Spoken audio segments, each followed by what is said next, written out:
We're back on the Exit 52 podcast brought to you by Jimmy's Famous Seafood. My name is Jake Louque. I'm joined by Barstool Banks. The boys are here to recap the fact that the Ravens could not stop the steal on January 6th. Steelers win 17-10. Brian, how we doing? I'm doing great. This doesn't faze me whatsoever. I'm laughing at all of it. Even the statistics coming out that we've lost 7 of 8 to the Steelers. Yeah, that's frustrating. We hate that. We hate the Steelers. But the context behind all of it, all those football games that are just fraudulent football games that mainly don't matter in the long run, and where we're at as a franchise and they're at, we earn the right to laugh at today's football game and just enjoy it. And it was a spectacle. It was a disgusting football game, and it didn't go our way. And I'm a little disappointed by that. You can really point at 2 plays by Marcus Williams that could have changed the entire course of the game. But congrats to the Steelers. Congrats on a 10-win season. Just Delulu left and right. Keep that train going, baby. Keep it going.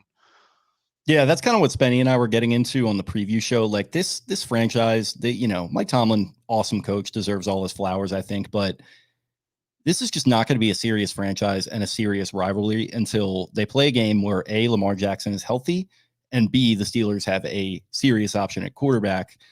And if they want to delulu themselves into thinking that it is Mason Rudolph, I don't think they're going to. They're not stupid, but if they want to walk away from that game thumping their chest and whatever, we'll see what happens next time they play. Maybe that'll be in the postseason. Maybe it'll be next year. I'm kind of hoping that it does get back to the level that it used to be at, because it just feels like, and you touched on the 7 of 8 thing. Again, congrats to them. They do own the Ravens. I will concede that. They certainly do, just based upon the scoreboard. But it's just been a weird run of games here with this rivalry recently, where it's a lot of Tyler Huntley, a little bit of Anthony Brown at times. You had the RG3 COVID matinee, then RG3 again in the meaningless game that the Ravens actually won. So yeah, kind of just walking away from it. Glad that it seems that everyone on the Ravens side came away mostly healthy. There were a couple nicks in the game, a couple fumbles, which wasn't great to see from a few of the guys. Yeah. That seemed to be a sort of a trend out there with Steelers losing the ball too, as well. Just slick, sloppy conditions. Our on the ground reporter Spencer Schultz not going to be able to make this one. He was at the game. I imagine he's trudging down the ramp just beside himself right now, because I know he wanted that one big time. And I did too. It would have been fun to get the win, but they don't. And it feels like now all attention turns to tomorrow. But we'll certainly touch on that. I did want to quickly plug before we really officially get going here. Wednesday night, you got something going on. How about you tell us all about it? Yeah, Q&A with our buddy Justin Madubuike. It's at Jimmy's Seafood. It'll be a Q&A that I host myself, very similar to the ones that Eric has done with the likes of Cal Ripken, Grayson Rodriguez, etc. Come on out. Tickets are on the Jimmy's website. Go find them. You get the opportunity to do a little meet and greet with Justin, as well as get an autograph and a photo. But mostly just kind of get to pick the brain of probably the biggest breakout player of the Ravens this year. Hopefully he'll be in this, in the purple and black long term, but it'll be interesting to dive in and get to know him a little better, because he's just burst on the scene in a way where it's been so sudden, and I don't know that many people know all that much about him. And so I'm excited to unpack that a little bit. It's gonna be fun. He's got an interesting background for sure. He's got some, he came to the Ravens in an interesting way. I think he expected to go higher in the draft.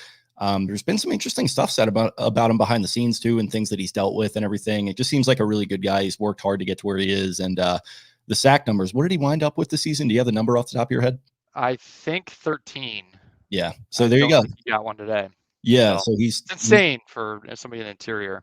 And insane for the fact that the Ravens hadn't had a double-digit sack guy since T. Sizzle. So he comes in today, or he comes in this season and does that. Jadeveon Clowney, so close today to getting that double-digit number. He did get the escalator in his contract for getting the 1, which was awesome to see. He was just absolutely firing off, just so happy to have gotten that. And it was cool to see the national media sort of catching on to that and having some fun with it. But overall thoughts on the game itself. I know it didn't mean anything. We still hate the Steelers, all that kind of stuff. But just one word to describe this one off the top of the dome.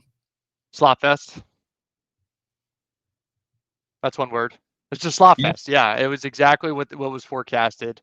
Over under, hammer the under all day on that. It was 33.5, I think, by game time. Neither team could really move the football anywhere but pretty close to the line of scrimmage in the middle of the field. A lot of dump downs, a lot of run the football. I'm a little disappointed, I'll say, in the way that they were able to run it right down our throats a lot. So I guess that'd be like one thing to, I don't know if it's a takeaway, but just kind of like, I wish we could have been, kind of, filled the box a little more and stuffed them and really slowed them down. But at the end of the day, it's the big play to Johnson that really was the difference, as well as the fumble by Gus. The fumbles, even do we get all that concerned about the fumbles, Jake? Like Gus Edwards 2 weeks in a row, it's like a mini pattern, but at the same time, you'd rather have him like not shoo off the fumble last week, because now he's done it a second time and he's going to be on full attention, probably carrying the breadbasket around the castle the next 2 weeks. And I just can't see him doing it again when all the lights are on. Yeah, I think that definitely is something to make note of for sure. But yeah, I think like to your point, he'll be okay long term. Like, I just don't think that that's something that you can walk away from and be like, oh, that's fine, whatever. Like, I think he will be focused on it. Just like this overall loss, like probably part of 2019 was, oh my God, our backups went out there and beat them. Like, we're good, we got this. And they talked about it. Marlon Humphrey said on Punchline, like they just weren't as focused going into that game against the Titans in 2019. They've seemed focused, all the way through up to this one. And maybe a loss here maybe sets the perspective a little bit that, yeah, like, what, the Steelers are a real NFL team. You're going to have to play a real NFL team in the divisional round, maybe an even better one than this, probably an even better one than this is my guess. So, just keep focused, stay locked in. But yeah, overall, Gus with the fumble was tough. Melvin Gordon had one early too. That seemed to put him in the doghouse a little bit, which is where Gus's involvement kind of seemed to stem from a little bit late in that game. I was kind of curious, like, John, what are you doing? Like, why are you putting him out there? Gus, like, they've barely used him in those situations where it's like 1st and 10 or 2nd and 8 or whatever on the opponent's side of the field. It's been a lot recently of like, hey, we're not going to use him much throughout the game. And then, 3rd and 1, 4th and 1, 4th and goal, whatever it is late in a game, you bring him in there and just have him be that battering ram. So I don't know if that was a little bit of the old John coming out doing the doghouse thing. But I certainly hope not. But I guess it doesn't really matter at this point because every game is going to matter from here on out. So like, it's just kind of smoke them if you got them from here going forward. Yeah, it didn't seem like the time to be doing the doghouse thing. I was a little bit not happy about how much Gus Edwards we were seeing. Like, obviously he brought a lot more to the table than Gordon did throughout the game. Obviously gives us our best chance to win, but like at what cost? Like, you saw what happened to TJ Watt. Obviously totally different scenario, but just a lesson in the sense of like, hey, like that easily could have happened to Gus Edwards. It could have happened to a variety of different players. It didn't happen. I thought for the most part, John did all the smart things about keeping guys off the field. But I mean, we had the one injury to Phillips that seemed to bring Patrick Queen back in the game towards the end quite a bit. But yeah, it's a shell squad. Like, you feel good about the effort from a lot of guys. Obviously, we got the opportunity. This was a big takeaway. If there are any takeaways, Trenton Simpson. I mean, he was a real dog in the second half there. I mean, he was flying around. We're going to get to a crossroads here with Patrick Queen, and he may be a pretty similar player to Patrick Queen where we can feel comfortable kind of letting him go, because we're in one of those scenarios where we have a lot of guys and guys are going to be looking to get paid, and you can't keep them all. And that's probably a good sign to see that you've got a guy who brings a lot of speed at the linebacker position. I mean, yeah, he had a free run at the quarterback on the sack on Rudolph, but there were some other plays where he made some big time tackles, a lot in the similar ways towards the sideline and the flats, like we've seen Patrick Queen do all season. Yeah, he looked like Patrick Queen did in 2020, where it was a lot of just like ping your ears back, run forward. And I think Queen had a couple sacks that year, and he was obviously good playing behind the line of scrimmage. It was the stuff kind of out in the open field that was the concern. So maybe he'll follow that kind of similar career arc. And I don't expect him to even be as good. He was a 3rd-round pick out of Clemson. It's kind of like, it's not really the same thing as a 1st-rounder who was 20, coming out of LSU, one of the youngest players to ever be drafted. And he came into a different situation as well, where he didn't get pressed into the fire immediately, which is nice. He could effectively kind of redshirt this year. And yeah, like we mentioned in the preseason, he did not look very good. He looked lost at times. I think Jonas Schaefer tweeted something to the effect that it was night and day from then to now. So yeah, good to see him balling out, man. He and in clutch situations too. Like he wasn't letting the big moments and the bright lights of this absolutely just, catastrophically important game getting to him. So good to see. It's a national crowd, all the True. lights are on, sure. So and it's a rivalry game. I mean, even like, geez, you could. I just remember reading earlier in the game, somebody brought back up the whole like Patrick Queen and Mike Tomlin early in his career shit talking, where Tomlin tells him he's not a Raven and all that good stuff. I like to think that the young guys come in after having watched in their childhood, knowing what this type of game means, and have that kind of heightened sense of awareness and bring the intensity. And he's a guy who I would say definitely brought it today. Yeah, he definitely did. And the Mike Tomlin stuff, like we can calm down with some of it. Like, and I appreciate the broadcast doing what they're doing, praising him. He deserves praise and all that, whatever. But like some of his comments about, oh, they'll burn the house down, they don't play 4 quarters, all that kind of stuff. Like, dude, get your own house in order here. All right. And we'll see what happens in the postseason. I get it. But like, man, to the overall conversation we were having to start the show, like the Steelers doing all this talking and you're not a Raven and this and that. Like this is an operation that is just kind of skinnamarink dinky dink the last several years at this point, just pretty much since Big Ben. So, and I think it kind of showed in this game a little bit at times. They could barely get past this Ravens team. Like, and like I said, all credit to them, but I'm just not, I'm not really feeling this Mike Tomlin love fest the same way some people are. If he gets a serious quarterback again, I'm sure he'll be something to be feared, but like, this is just not a story that really, kind of registers for me.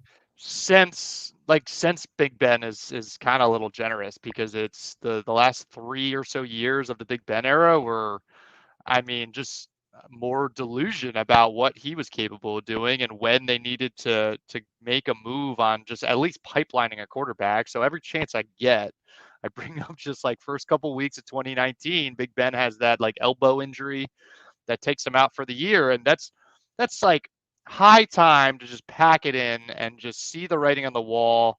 Yeah, they have like a pretty good defense as they typically do, and they had it that year, but they go and they trade their first rounder for Minka Fitzpatrick.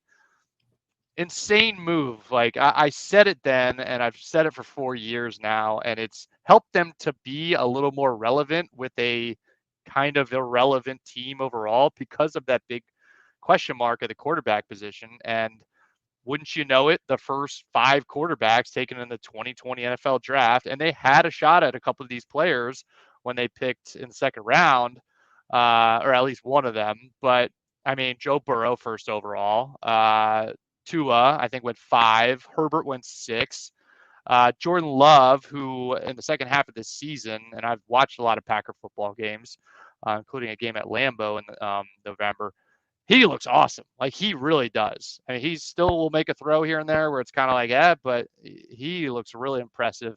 And then Jalen Hurts late in the second round, and that was high time for them to get their house right and get a long-term future set up for themselves. And they've been spinning their wheels since. They, did the whole 11-0 start thing. That was a complete one of the most fraudulent starts that's ever happened, and finished 1-5 or whatever. So I just enjoy just like I am so comfortable like with losing games like these, because we've earned the right to just sit back and be like, good for you guys, man. It's just super It's kind of nice. like it's a little pat on the head thing. It's kind of like what Yeah. your boss man there is doing to our guy Big Ev right now with the Michigan Ohio State stuff.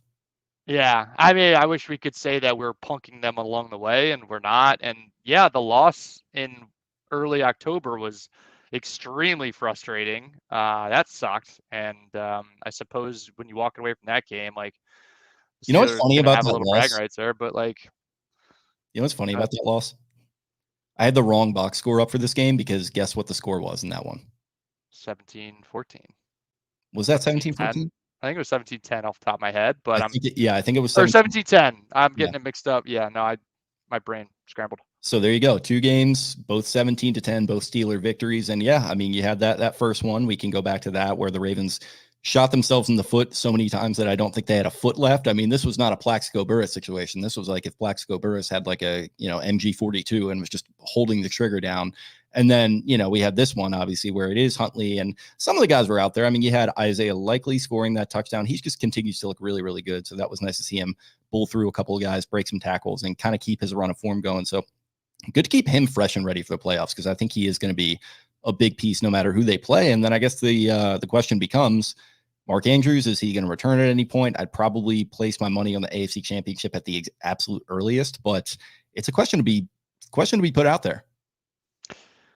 I heard like a week ago that he was about 3 weeks away, so that lines up with the divisional round. But obviously, there's a lot of rehab to continue to progress. But he's been in the building consistently, just working at it. Circa Terrell Owens 2003 hyperbaric chamber type of shit. Like, he wants it bad. He wants to get back out there and be a factor. But yeah, I guess another takeaway is like Isaiah Likely just continues to be the guy that we saw in the preseason a year ago and proved to be a very capable tight end one. And it's a good problem to have when Andrews gets back out there. Like, how do you find ways to kind of force multiply, they're both their existence? Like, how do you leverage that and make it dangerous? It's a great problem to have. So, something that's interesting going into the postseason here. Looks like John's got the boys practicing Wednesday, Thursday, Friday next week. I think they got the week off in 2019, so a little bit of a course reversal there. I don't know, how much that 2019 playing out that way weighed on John's decision, but you got to think that it did. Which is, cool. Like, have at it. I encourage them to do everything different than they did 4 years ago. So yeah, and I'm glad they're talking about it openly and not just saying like, oh, well, it's different this time, this, that, and the other. They seem very conscious of it. Like I said, Marlon was on with Jack on Punchline, and he made some comparisons, and he was like, yeah, it definitely we definitely lost our focus a little bit. And he even said it at the time. And I think this was not super well received. Our identity now is to get to the playoffs and to choke. And as much as Marlon can joke around to be this, that, or the other guy, like, that was very candid of him to put that out there that way. And I don't think I love the quote at the time, but I mean, damn, he kind of proved to be pretty correct, because since then they were 1-1 or 1-2 in the playoffs. And before then it was 0-2. So, it's time to, take this loss, dust it off, do what you can with it, and move forward, because they were going to have like I said, a much more serious opponent probably that they're going to have to face here in the divisional round, whether it will be your guy Joe or some other team. I think it is the lowest remaining seed comes to play the 1 seed, if I'm correct. I don't know if you know off the top of your head. So yeah, correct. So given the Steelers win today, the Bills are now in that.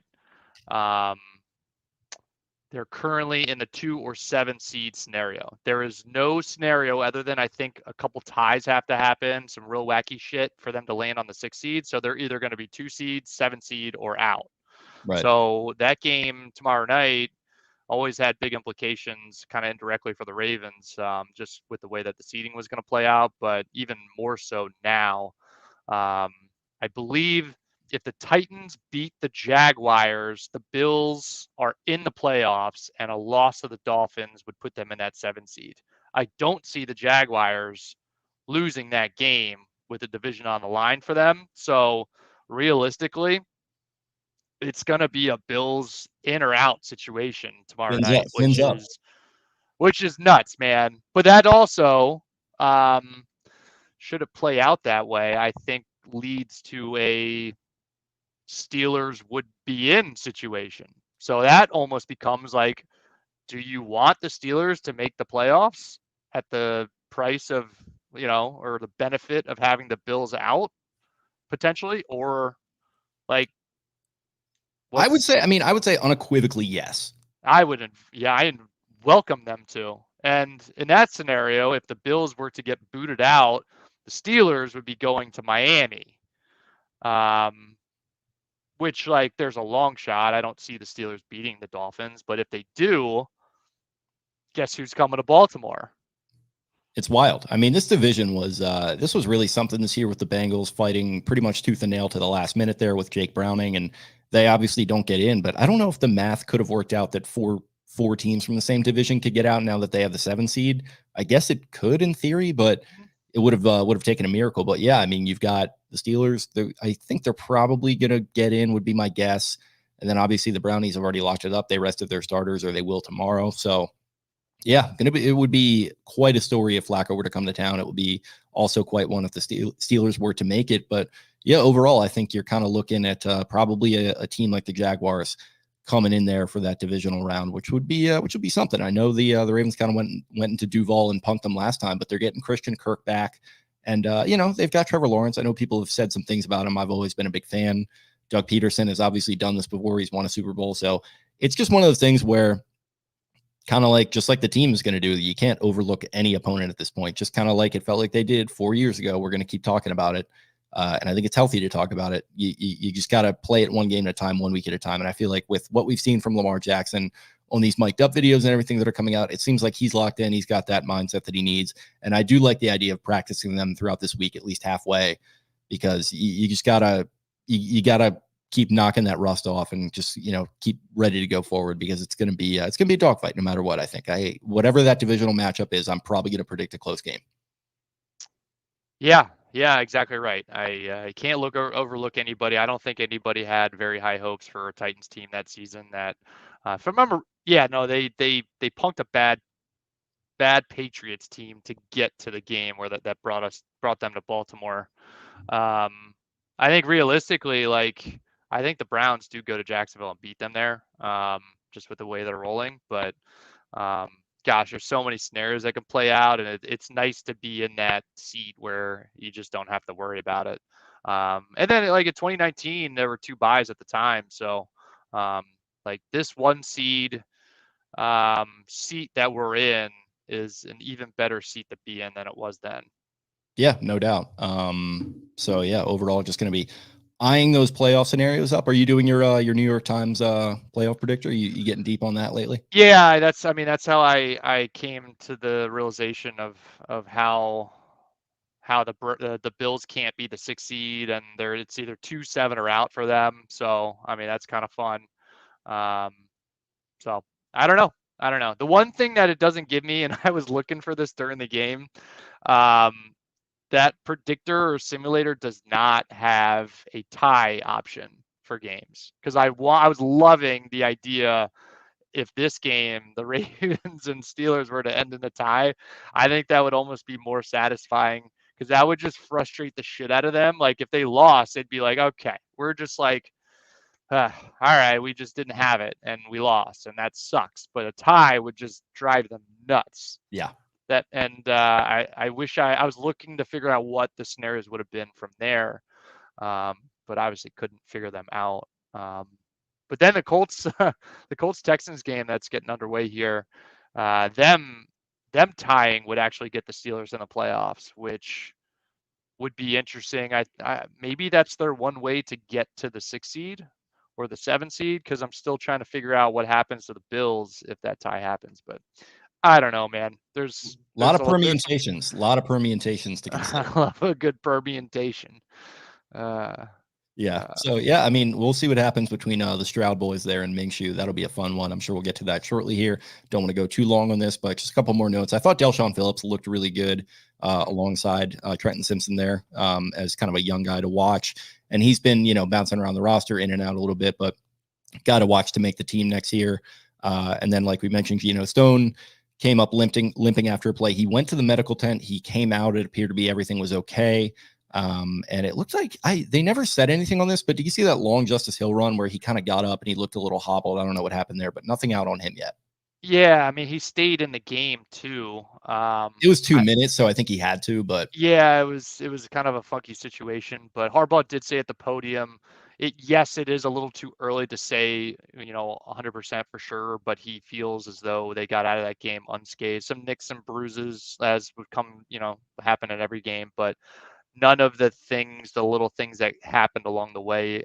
He seemed to say that there's not a ton of concern for any of those situations. So Yeah, and shout out to Spenny's guy, JJ Watt, or TJ Watt, of course, had a big game today with a couple of sacks, but he did leave this one with a knee injury. I think he went back to the locker room. It was announced as an MCL sprain, I think. So he's probably going to miss some time. I mean, if they're going to be in the playoffs here, they got a quick turnaround. They're going to be playing again shortly. So it's a grade 3 sprain is the report, that's actually like a tear. So he's in big trouble there. So that takes a lot of teeth out of that team if they were to play next week. Yeah, their pass rush looked pretty good throughout the day. They were kind of collapsing the pocket on Huntley. He wasn't able to do much. It didn't really look like they were trying to do much. I think Monken was keeping it pretty vanilla. It was a lot of tight ends over the middle and Aguilar over the middle when they were able to succeed. They tried a few shots outside. Laquan Treadwell got a catch in this game. That might be his first catch since like 2016 in regular NFL action. So that was good to see. They lined up Malik Cunningham at wide receiver at one point, which is interesting. But how are you feeling overall about Huntley? This was, if I had to guess, I'd probably think this was his last game in purple and black. I would agree with that. And I would say he looked exactly like he has pretty much throughout his career. We know what type of throws he can make. There's not a ton of special plays that he's able to make with his arm. I would have loved to have seen where he could have gotten to or what he would have done with the slip up on that costly sack late in the game. But saw him dump some throws that were kind of like the throw to Hill early in the game was a really good throw. That could have been big, but really didn't take many shots downfield. Hit the stuff between the numbers for the most part. Good throw to Likely, but just really unremarkable. And the weather, of course, was a factor. But we pretty much got from him what you would expect to get from him. I was surprised they didn't run him a little bit more.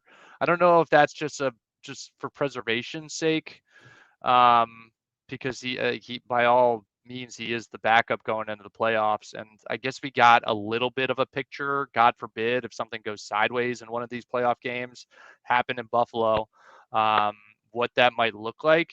Granted, didn't have the full team out there around him, but if something happens to Lamar, of course, we're going to be holding our breath. Yeah, I think the lack of kind of QB running, it might have been a ball security thing too. A lot of the Steelers, like their early fumbles came when, and I think it might have had two on the same drive where it was Mason like pitching it back to their running backs and they'd bobble the catch there. So they weren't going to do anything like that. It felt like a lot of just very standard, get under center, hand it off to Gus, gain 2 yards, lose a yard, whatever. So nothing super creative going on in the run game. But like I said, I think that's fine. Protect the ball, try to get out of the game healthy. So overall, that's kind of what they did. And yeah, on Huntley, I think I said this like in the pregame or the preview show, just a very solid backup. They got him undrafted, developed him pretty well over the couple of years, won a couple nice games for them, and really stood in admirably. He got put in some shitty situations the last couple of years, and you got to, I think overall, just tip your cap to him. So if that was it, and honestly, I hope it was the last time that we do see him, unless they want to resign him, I'm not against that. But if they do want to roll with Cunningham, just overall, just a tip of the cap to Tyler Huntley, and I hope he lands somewhere that he's happy. I would agree with that for sure. I think he's going to get good backup money on the market. It'll be interesting what team kind of sees him fitting into the skill set of the quarterback room and the offense that they want to run. I think Tampa Bay is going to roll with Mayfield. I could see that being a fit. Yeah, I could see that. It was a little interesting. Nobody seems to have really touched on this, but this was the first, every other game that he has played regular season wise has been in Greg Roman's offense, which is a little more simplistic and probably tailored to his skill set. So it looked a lot like the same today. Don't know how much that was by design, how much of it was because of the weather, but really just kind of vanilla.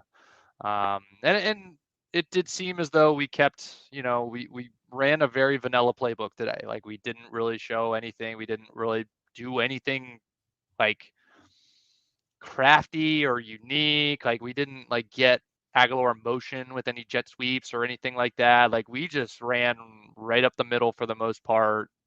Did the 5-yard dump to the tight end in the middle of the field. Just nothing crazy. Don't know if that is a means to not put anything on tape or just by limited capabilities of the weather and Huntley, but really not much more to say about it. Yeah. One last thought that I did have. We had QB1 on the sideline out there looking just extra miserable in that weather. You know, he was not happy about that, but good to see him out there supporting the guys. And of course, I know you had thoughts on his choice of sideline snack. I didn't quite see if he had a flavor going. It looked With like sunflowers, the vanilla, just the regular. just the OG sunflower seeds. Hey, I mean it's a pastime activity. You just throw some seeds in, nice little snack. Gets the kind of the oral fixation going a little bit. It's a good time. It's a good time. It just kind of keeps your mind off of it. It is a great thing to do when you're just trying to keep your mind off of how miserable the weather is. And I get it, man. It's He a had good some little first snack. base coach vibes going today. Just the hood up, you know, just kind of Well just said. chilling. Yeah, got the seeds going. Yeah, so that was Yeah, like a starting pitcher on an off day. Like he yeah. didn't even he wasn't charting either. Like he was just like Kind of leaning against the dugout, you know, just pretending like you're interested, but you're really like trying to sweat out the hangover or whatever it might be. You know, that yeah, like what's in that Gatorade cup, Lamar? Like who knows? yeah, exactly. All right. So anything else on this one that you want to touch on? Hey, just overall thoughts on this regular season. What do you think? Awesome regular season. A lot of fun. Um, I see like a lot of the similarities with 2019 where you kind of feel out where you like who the team is for the first handful of weeks. And then it's like, well, things are going to ramp up against some very good teams. And then they just go on a ride that is just so fun. Um, I'm just so excited to see where this goes. I just think they're so well rounded. Um, and I really, really want a home AFC Championship game. This city, the stadium, deserves it, needs it. It's long overdue. So let's go make it happen. Yep. Well said, my friend. I think this is probably my favorite Ravens team, maybe ever. Like 2012, obviously, is right up there for me. I don't remember 2000 very well. So 2012 obviously is probably the GOAT overall, but that was a tough end of that regular season, man. They start 9-2, they just fall ass backwards into the playoffs and they refine their form. So that was much more of a roller coaster ride with a big dip. This kind of felt a little more like a you go out there, you get battle tested, right? You take a couple early losses in the season that had me really worked up and concerned. You lose to that Browns team in a weird We game. Good just need to team. tie our shoes, man. Tie your shoes, brush your teeth, make that bed. Shout out to Jordan Peterson and of course your guy Bailey Carlin, who who you love. And it was it was just kind of one of those things where it seemed like they learned that on the fly. And they took care of the teams they had to take care of. And then in those big games where I was concerned they weren't going to beat 49ers, they go out there and they take care of business in a big way on a national stage. They made a statement, make another statement against the Dolphins. And it's going to be a lot of talk of, well, what team don't you want to play? And I think a lot of people will point to the Bills if they make it in. I wouldn't want to play them, but you don't want to play the Ravens right now, I don't think, because, you know, it goes back to this phrase that has been thrown around a lot to the point that it was on the AFC North merch that was being sold.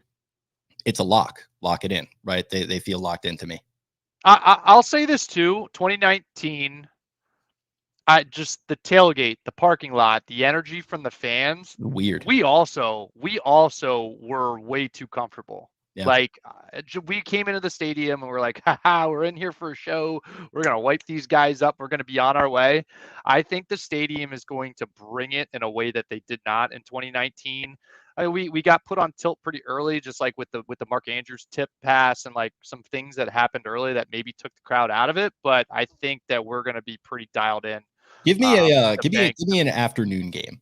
I don't want another day where we're just waiting around all day and people are Yeah. getting all fired up, and that might help with the crowd energy and everything. But I just want to get into that stadium and just get down to business because it felt like a lot of grab ass amongst the fans. Like for me, I will remember that day vividly. Meeting at my buddy's house in 65 degrees, Yeah, man. right. It It was was nuts. weird January day, you know, meeting at my buddy's house in Patterson, and we all, you know, Uber to the bar, go through the tunnel, and we're all just playing grab ass and like, oh, it's gonna be so much fun, and just drinking buckets upon buckets of just soggy sorrows of Bud Lights that night. In I think it was in 101 or something.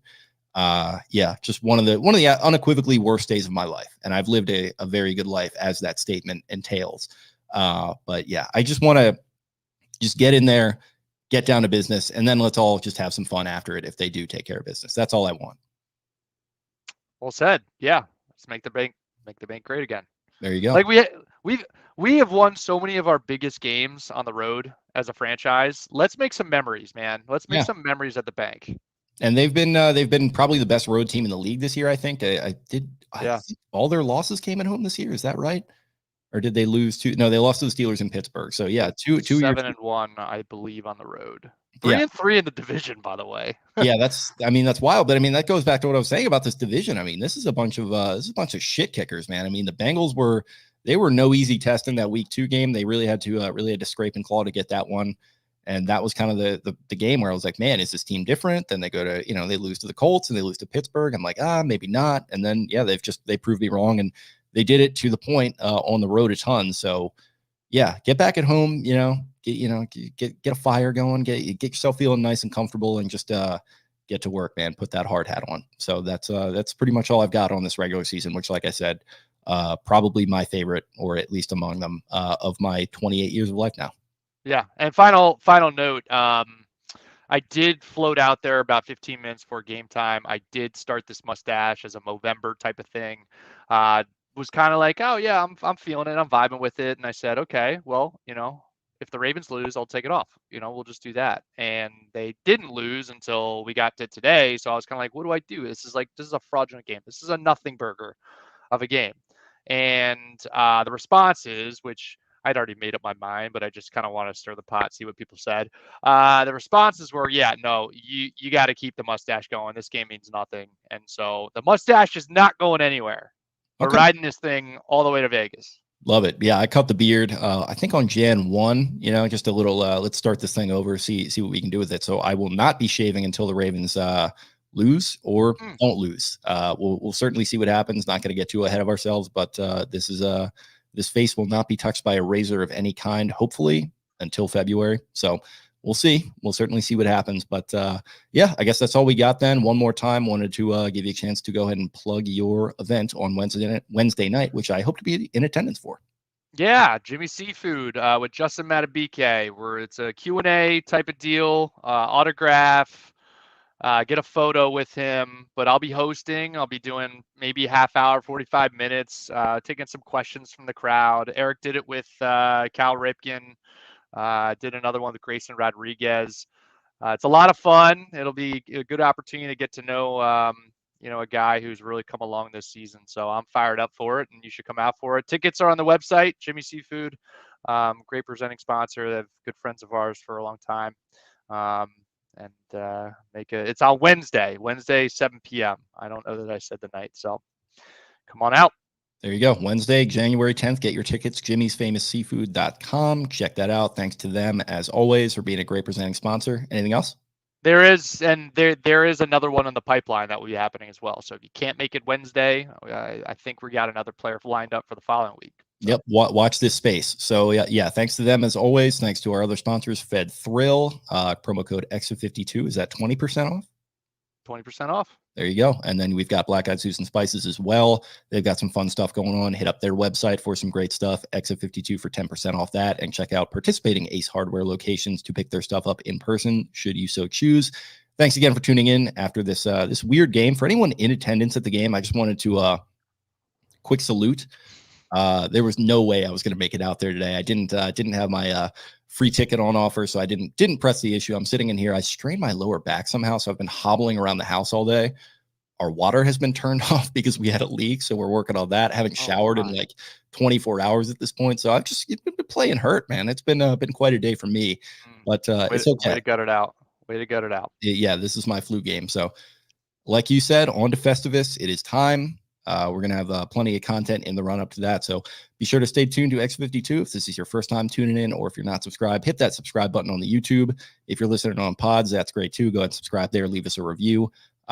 We appreciate it. Follow us on social media at X52 Podcast across Twitter, Instagram, TikTok. I'm at Jake Louque. He is at Barstool Banks. Spenny is at Ravens 4 Dummies. That is the number 4. Taylor at Taylor Smythe 10, and Eric at EDITTI 22. Thanks again, guys, and we will talk to you very, very soon.